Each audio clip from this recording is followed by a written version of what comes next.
Hello, Wisconsin. I'm Dana Zulik. Let me see if I got some feedback. Hold on.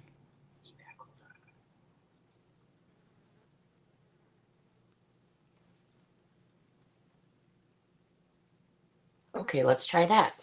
Hopefully it works. Hi, I'm Dana Zulik, and this is Local Wars Wisconsin. Happy Sunday. Today is October 6th, and it is, well, Paige and Alice's birthday. So, Paige and Alice are my dogs, so happy birthday to them. And a few other of our friends have birthdays today, so it's a big birthday day. Um, we had a busy weekend. Yesterday was the annual Woman Veterans. Uh, it's through the Homeless Veterans Initiative, but it's an event that's for women veterans that was held at Camp Minneconne, and there was a really good turnout, a big turnout, and we had a lot of fun. They do a great job there of uh, bringing in different services. So, like, they pampered us. So, we got massages, we could get manicures, they had art, yoga. They even had a really cool booth where we could, take fun pictures with our friends. And of course, they had some of we always like to tease each other and break up into groups of Army, Air Force, Navy, Coast Guard, and whatnot. Um,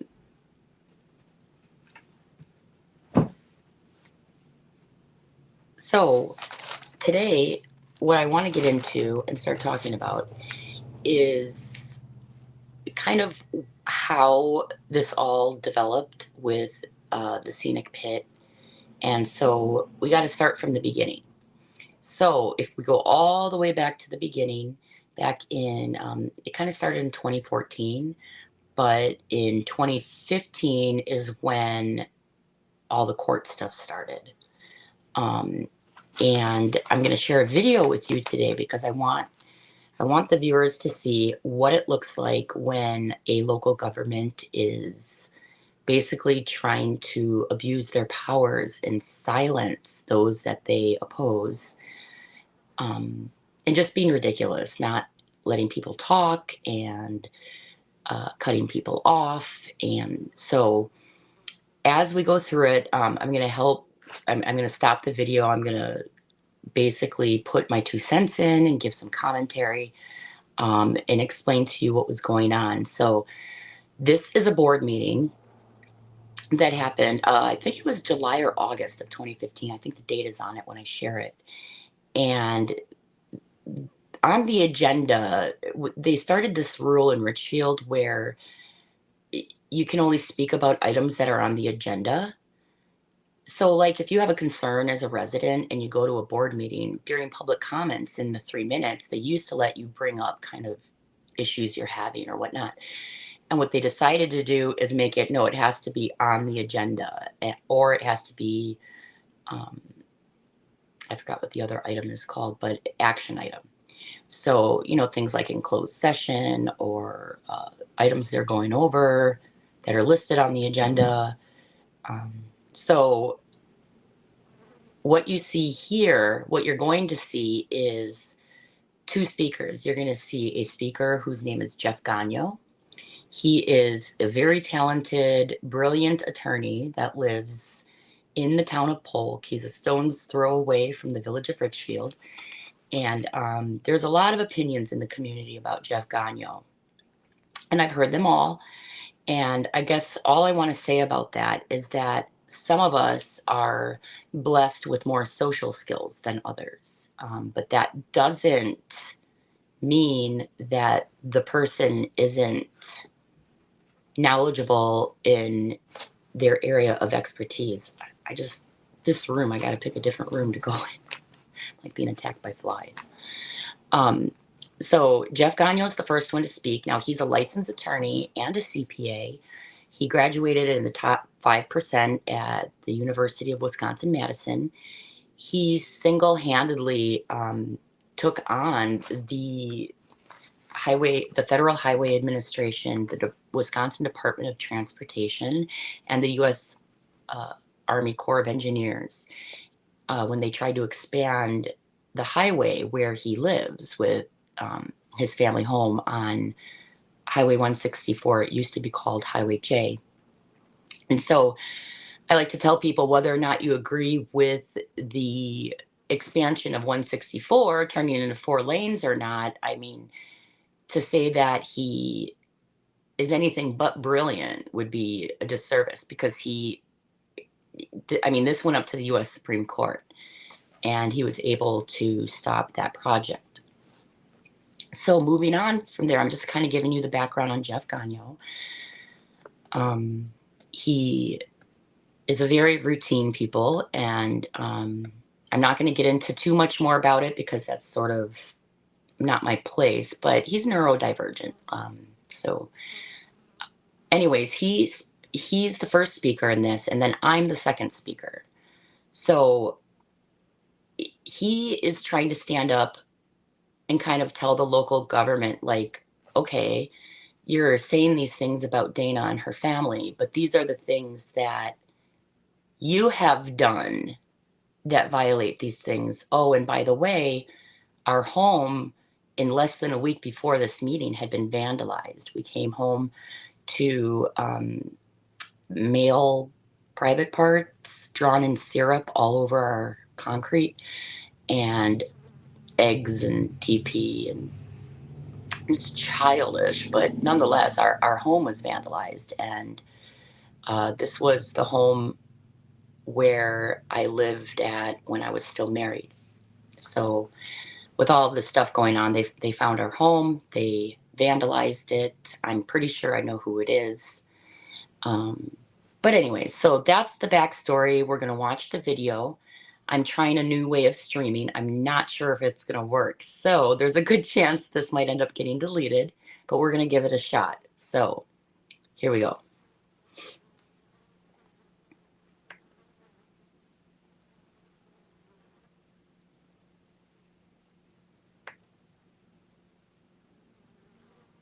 Just make sure I have the right thing selected here. Is that better? Okay, that might be a little better. I'm kind of tiny right there, but that's okay.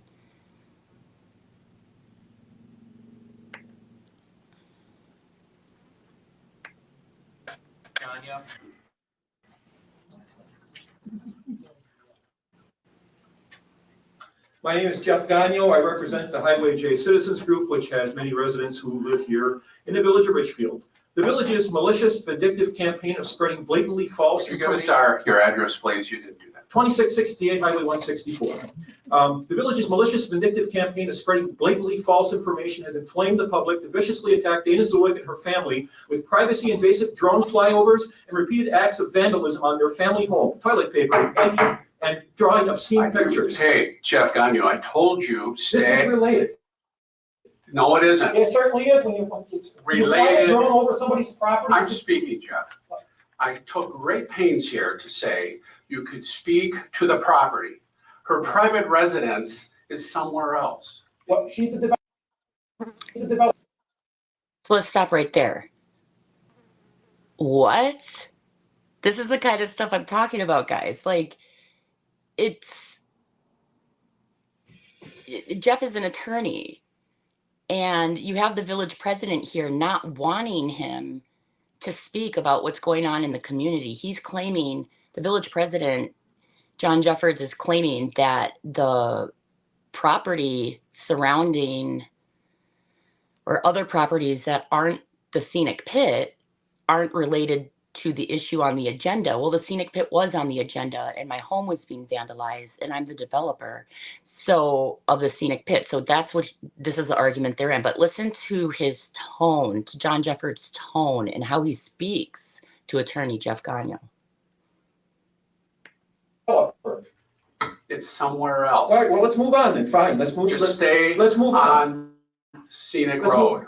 You've publicly disseminated lies against Dana Zulik, a decorated combat veteran, business owner, and fourth-generation resident, and caused your family undue pain and anguish. As village officials, your conduct is shameful, disrespectful, and disgusting. And I'd like to cite a few examples. Rock Brandner, at the May 21st, 2015 village board meeting during the scenic pit item that was in closed session, I have the audio tape. You referred to the scenic pit people that were supporting the scenic pit as jackasses and creeps, and we have it on audio during that closed session. It was turned on. We ordered the audio. Your disrespectful, outrageous conducts were caught on this village audio, and it's even been posted up on the internet now, so everybody can hear what you said. Mr. Jeffords, at the same time, you criticized Dana Zulik on the scenic pit. You don't seem to be too concerned about the activity going on in the pit right next door to you. Again, Jeff, I'm not going to put up with you constantly deviating from what I said. I'm just a little comparing while two. ago. I'm doing a comparison. No, you're not. Yes, You I are am. not. I'm doing a comparison. Don't argue with me, or you're going to sit down. So you're going to. I told you. You're going to. I'm speaking. Okay, so I'm going to do a little bit of a explanation as to what, since Jeff wasn't allowed to get into it, what had happened is an anonymous resident had actually taken pictures of piles of dirt that were in an old borrow pit that was part of the President John Jeffords property. And there were 3 piles of dirt sitting there. And so Jeff Gagnon went and took pictures of his own. And the point he was trying to make is, well, if it's okay for you to put piles of dirt that are clean fill in your small borrow pit, then why is that okay for you? Like, what's the difference here? And he's just simply trying to point out the inconsistencies and me being treated differently. And I mean, it was quite funny actually when we found those pictures. I mean, it frustrated me, but you know, it's been almost 10 years since this all happened, and it's to look back on, it's just, it is comical. It's comical because it's wrong. I told you had to say on the agenda. The property next to my home is not on the agenda. Well, You will keep your comments to the scenic view pit, or I will have you sit down. Is that understood? I'm going to talk. Is that I'm understood? talking about scenic pit related items. Is that understood? I will talk It's about. a simple yes or no. I will talk about scenic pit related items. Scenic pit related items is not on the agenda. Scenic pit is on the agenda. Anything that relates to the scenic pit. Well, No. No, Citizen- scenic pit property is on the agenda. The lawsuit is on the agenda. Trucking to and from is on the agenda, but not the ancillary properties, as I said at the beginning of the meeting. And I'm not going to tolerate that from you. Now let's keep in mind, let's talk about why he's not going to tolerate it. Why does John Jeffords not want to tolerate talking about ancillary properties or other properties? Well, a lot of people in the community don't know that the scenic pit is an abandoned sand and gravel pit. And the other side of Scenic Road was part of the same operation. And that is also an abandoned sand and gravel pit. John Jeffords was the controller of a large company, a large road building company, who I'm not going to name at the moment, but a very large road building company here in southeastern Wisconsin, arguably the largest for a while. And, you know, being the controller of such a large organization, he was actually in charge of evaluating these quarries that this company actually owned, operated, and are required by state law to reclaim. So John Jeffords has an interest in making Jeff silence because he knows that Jeff has all of the history and the documentation and the receipts that the company that he was employed by for 40 years actually was involved in about 8,000 cubic yards of contaminated materials being dumped in the quarry at the bottom of the excavated quarry across the street from my quarry. So the last thing he wants Jeff to talk about is that property. So, you know, if people wonder why he's so upset, that's the reason. Let's continue.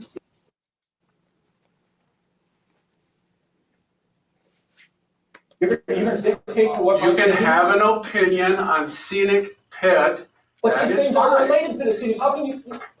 Jeff, you know you are an attorney. Yes. You are an attorney. You know perfectly well what public comment is about in procedure. And it is not related properties. So And I'm not going to argue the point with you. You would stay on scenic. You want to talk about, you want a censorship, all right, well. No, it's not censorship. Yes, well, It's the law, Jeff. No, And but you're trying to get away with something you shouldn't be that's not what it doing. says on the written agenda. You're very close to sitting down. Now That's not what it stay. says on the written point. agenda right here. Okay, well, let's just move on here. Let's talk about groundwater contamination. You're so concerned about clean fill going into the pit, which the DNR has determined will actually improve groundwater quality, not take away from it. The DNR says clean fill added to a pit will actually improves the groundwater quality. And DeRosso versus Oak Creek landfill also supports that. However, I mean, you don't seem to be too concerned about the contamination in the neighborhood already, because right across the street in the Schaefer pit, and it's All right, Jeff, sit down. I've had you don't want to enough. talk. That's in the same neighborhood, right? Schaefer pit has nothing to do with this. Well, I Now, stand united with Dana Zulik and her family, and I think you all ought to resign. Goodbye. Well, there's no reason for you to be very angry here, but let's I would move call on. that angry, Mr. Jeffords. I would call that. I'm not going to tolerate your Very disrespect American. of the process, Jeff. Well, You're welcome to come back He's here anytime disrespectful and follow the process, Constitution. and that's the way it's going to stand. He just Dana does not Zulik, realize it. Dana, please come up. Okay, guys, here I am. Now, keep in mind, my home has just been Dana Zulik, vandalized. This was brand new 63 for me. Amyville Road. Well, I guess okay. Now I'm nervous. I'd like to know how Mr. Healy can actually, as the administrator, clerk, treasurer, and chief of police, give an unbiased report to the community when he is also a co-defendant in our case. He gets unlimited time to speak. I get 3 minutes.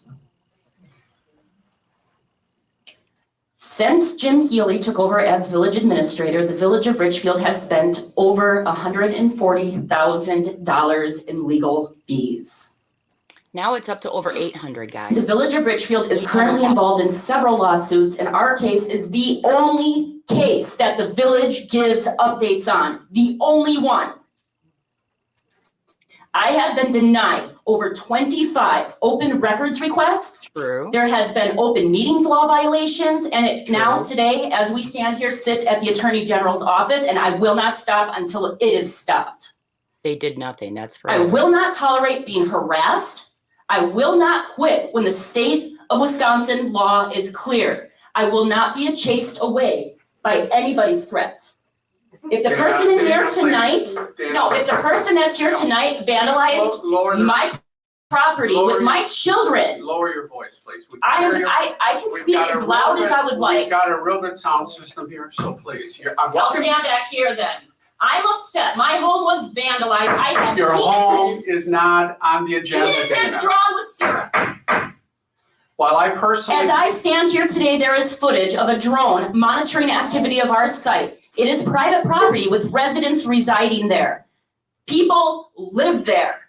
People are looking at us with binoculars. Either my horse got out on its own or people are letting it out. If I learned later. you they guys were had to like- deal with this every day, how would you feel? The state of Wisconsin has made it clear. The DNR told Jim Healy and the village engineer that clean fill improves the water quality. You were standing right there. Absolutely. I'm tired of the lies. I'm tired of the misinformation.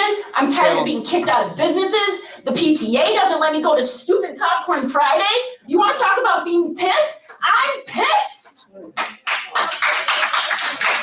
My dad used to tell me when I was a kid, if you're having the same problem with everyone, the problem is probably you. I took a good look at myself, and you know what? I have been opening the line of communication with you guys, with everybody else involved at the state level, with legislation, and everybody agrees with me. So the problem is all of you, every single one. I couldn't understand why you would designate the site as quarry redevelopment in the comprehensive plan and then object to it being developed. It doesn't make sense. So who's behind this? That's what I want to know. I respectfully ask Admit this they village are. board and the community to understand it's the village's incompetence and disparate treatment towards our project that is costing our taxpayers and ourselves Please thousands. step away. Thank you. Next speaker, let's have respect here. Cindy. All right. So I'm new to using this StreamYard stuff, so bear with me. All right. So that's what I wanted to share today. That was in the very infant stages of all of this nonsense. We had already filed at the circuit court level, and we were waiting for a hearing that was in September of that year. So that was maybe a month or two before the hearing. And you can see quite clearly that the Village of Richfield officials don't want citizen input. Unless it's from the side that they agree with. But, you know, we were able to go on and we were able to prove that what we were saying was correct, that the state of Wisconsin, in fact, does want abandoned sand and gravel pits restored, that the local government does not regulate clean fill sites. And instead of following what the laws require the Village of Richfield to do, they decided to launch this campaign of harassment in violation of our First Amendment. They were angry because I was speaking up against them. They were mad. They were upset, and they didn't want the facts to be known, because there's a lot of facts here. And it's not just as simple as, oh, Dana Zulik wants to fill the pit and ruin the community. There's so much more to this, guys. I want to answer a couple of the critics that I have out there. So yesterday, I had a comment from one of the people in the community that used to benefit from using this property. In fact, I'm pretty sure I think I sold a stand, a deer stand that after being asked numerous times not to trespass, we found a stand on the corner of my property where he thought maybe nobody would ever find it. So this particular person had been asked for years, even by the previous property owners, to stop using the property, took it upon himself to keep using it. He enjoyed the property as his private use. And yesterday, or the day before, he made a comment on one of the social media platforms that maybe people should look on CCAP. In Wisconsin, we have CCAP, so it's basically access to court cases and documents. And my response was, yeah, I'm happy to talk about my CCAP record. If you didn't look at each and every single one, I mean, it's like 3 or 4 pages, because what he's not appreciating, doesn't want to, I'm assuming, but what people need to understand is that when you fight your local government, it's their system is designed to make you give up and walk away, right? So, but I didn't walk away, and I kept fighting. And what happens as a result of that is this campaign of harassment. And as a result of all of those things in the big picture, that's how all of these tickets came about. I've been issued over 100 animal at large citations. I believe that they have basically weaponized their own ordinances and abused their power as government officials, because since they couldn't win in court, they have to find a way to cause me financial ruin. So that's their strategy. And it's been a really, really tough road, guys. I have made mistakes. There are things that I can do better. And every day I wake up and I try to improve. So that's all I wanted to share with you today. If you have any comments or questions, you can go ahead and leave them for me. My big goal is getting up to 100 subscribers, guys. So share, please share. And together we can raise awareness, and we can try to put back the American values back into our local governments and our community. And you know, there's something to be said about civil rights. You know, local government, when you are in a position of power, that is a great responsibility. And I believe with all of my heart that things can get better, but we're going to have to all take an interest because apathy kills. When I was in Iraq and we would leave the base, there was a sign and it says complacency kills. And I'll never forget that because it's true, just like apathy. So, let's all kind of start paying more attention to what's going on in our local government. Let's all learn how to agree to disagree, and we can all have different opinions. But once the courts have decided certain things, you need to do what the law requires. And that's all I'm asking of my local government. Thank you for joining us on Local Wisconsin or Local Wars Wisconsin. I'm Dana Zulik, and I will be with all of you people tomorrow for another live stream and another topic. I haven't chosen one yet, but I will. So, with that being said, I love every single one of you, whether you believe it or not. Bye.